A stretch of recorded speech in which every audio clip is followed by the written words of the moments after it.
about Mortal Kombat is, I mean, for me anyway, is that, it's always been a fighting game, and I was never really aware. I just thought it was like cool, weird stuff in a fighting game. And for this iteration of it, they've really done work on the story and the world, which makes it more interesting for an actor to take in. So it's been cool actually having something to grab onto besides punch, kick, explode heads. That's it. So I mean, don't get me wrong, it's awesome. But that was something that really that I loved about it. It was, I don't remember exactly. It was one of those things where they said, they want you to do this. Most of my jobs come through auditions. And I just send out auditions and I have to forget about them. And maybe I did audition for it, but it was a code name. And so I didn't know what it was when I was auditioning for it. But I know that when I was talking to Dominic Chacholo, the writer on the game, he said they were looking for somebody to, a younger voice to contrast sort of the younger brother of Sub-Zero and Scorpion. So they were, thinking of guys who do young voices, and that's how that came up.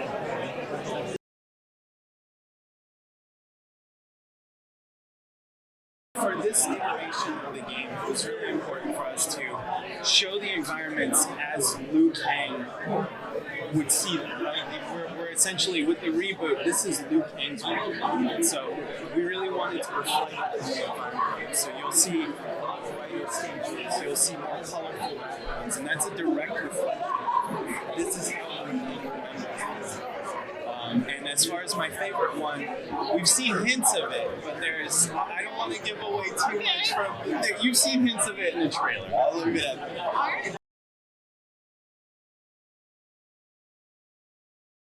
Starting from a blank slate is always a really exciting prospect as an artist, right? And what's really cool is we're able to revisit older stages and kind of repaint them in a new light and explain and explore different areas that we haven't really been able to in the past. And with these new consoles, they're so much more powerful, so we can put so much more detail into the backgrounds and put like little bits of storytelling into the background that we normally wouldn't have been able to. So it's been really rewarding to put all of that stuff into the backgrounds and see people pick them out and see people find stuff.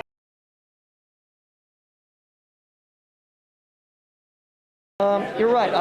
This is not my first ninja that I've voiced, but like with any character I do, I mean, you guys know if you followed my work at all, I'm not like the chameleon of voiceover. Like most of my characters sound about the same, and what really differentiates characters for me is the project. It has its own guidelines. The writing is different. The character is different, and that in and of itself changes, what I end up doing with it.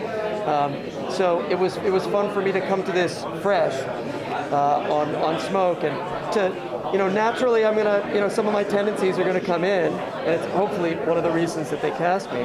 But it was fun to be able to explore from ground zero and to talk to Dominic about all of the what they wanted story-wise and character-wise.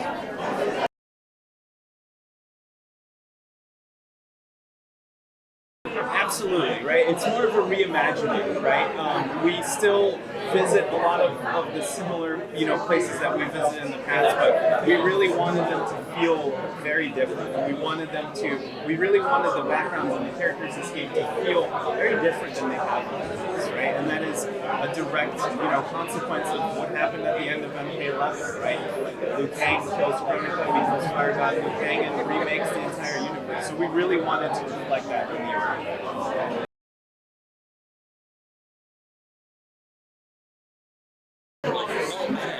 Yeah, I'm an empathetic human being, and it's hard to see that happen to anyone or to myself in the game. But it's also when you get into a Mortal Kombat game, you know what you're getting into. So I just tried to have as much fun with it as possible.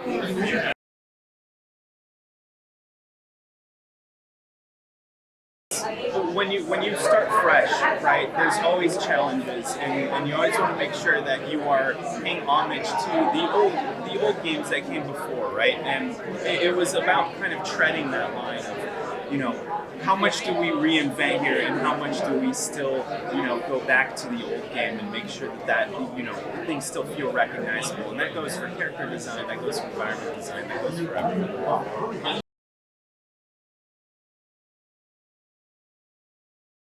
The big kind of gameplay change for us this game are the cameo characters, right? And it's been really awesome to see people's reactions to Summer Games Fest and the tech beta that went out, and to see people use cameos how we kind of envisioned it, right? And use them to do extend combos and do things like that, and to do things that even like our QA testers and that we internally don't do, right? So being able to see that creativity and that player expression in that way has been really awesome, and I think it will really kind of pay off in the long term because people will be more engaged with the game. They feel like they have more creative control over what their characters are doing.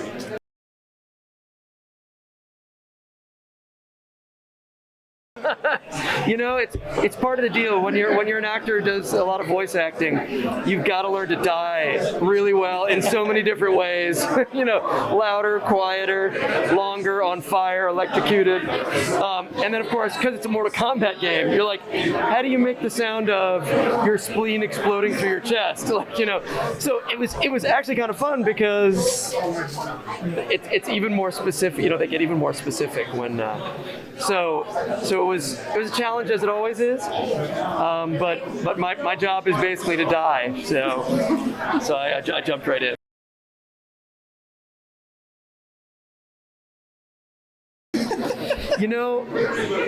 I like gurgly, like throat blood-filled deaths. It's like where you're like choking on your own blood. I like making drowning sounds, just because some I don't know why it comes easily, but it's like you learn to make a sound where it sounds like water's in your throat. And most people always save like fire death for the last because it's hardest on your throat. But I always love that one. It's like, you're like, I don't know, and people are like, whoa, how'd you do that? I'm like, I don't know, man. Maybe I was set on fire in a previous life. I don't know. That was very convincing. Thank you.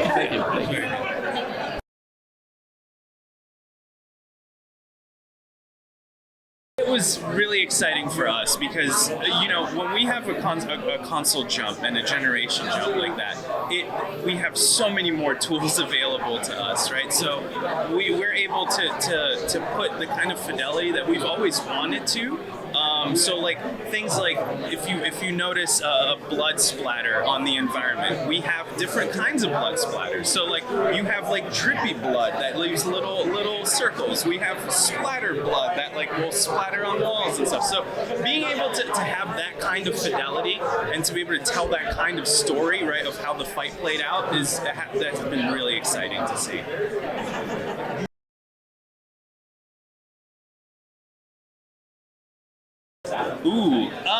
I think there's challenges to both of them, right? Because I think on the character side, these are iconic characters. These are characters that people have grown up with, and they have their own image of like what this character looks like. So when you reboot a character and you kind of reimagine it, you always have to make sure that like, hey, we're not losing the essence of the character, right? This is still Scorpion, this is still Sub-Zero, this is still Smoke. So things like that are really important. And then on the story side, it's very much like we want to make sure that we are conveying the emotions and we're conveying all of the different things that happen in the story in a respectful, in a engaging, and a way that keeps people entertained, right? So different challenges, but definitely still difficult.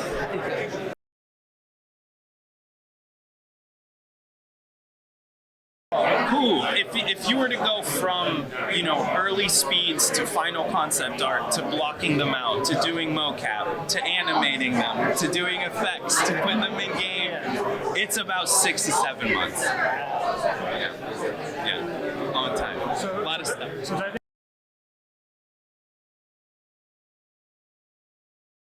As far as the story goes, there are some really important beats that happen, and we have basically the story drives what environments we fight in, right? So we have to make sure that the environments kind of have pieces and little bits of environmental storytelling that fit into the grand scheme of how the story plays out. So yes, that's extremely important, and a lot of people have been doing like deep dives on like what Cage's mansion and stuff that's in there. It's really awesome to see that stuff because it will pay off. That stuff is there for a reason. We're not just putting random stuff in.